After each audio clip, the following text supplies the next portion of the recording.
Dear Father, while at Southampton, we received very short notice of our impending departure, about 24 hours to be exact. We marched down to the docks in the pouring rain about 8 o'clock on Wednesday the 15th of December and boarded the Aquitania about midday.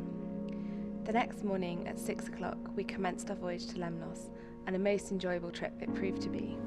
To my mind, the Aquitania holds rank with the wonders of the world as a marvel of human ingenuity and forethought. So these are the diaries of my great-grandfather, Alfred Ward. He was a private in the Royal Army Medical Corps in World War I, and he sailed from Southampton on the Aquitania to Lemnos and then on to Gallipoli towards the end of the Gallipoli campaign, and from there he went into Africa and he spent the rest of World War I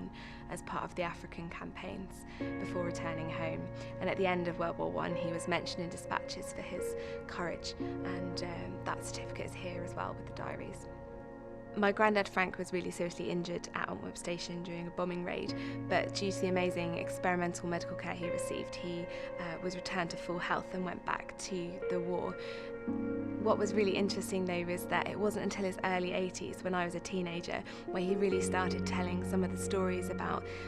the war and his service, and it just goes to show how much of an impact there had been perhaps on his mental health of what he'd seen and experienced and lived through, and that he'd held that all the way through until his 80s and until he passed away. The whole scene being such a waste of confusion and wrath that one may well be tempted to such efforts of imagination as to picture chaos infinite, the downfall of worlds, the rise and fall of mighty empires, and the vengeful passions and savage lusts of man rioting through the ages of ignorant superstition, religious fanaticism, and brutal materialism to a decadent world of demoralised and degraded beings, fit for and deserving of nothing but to fade from mortal knowledge into the merciful mists of oblivion.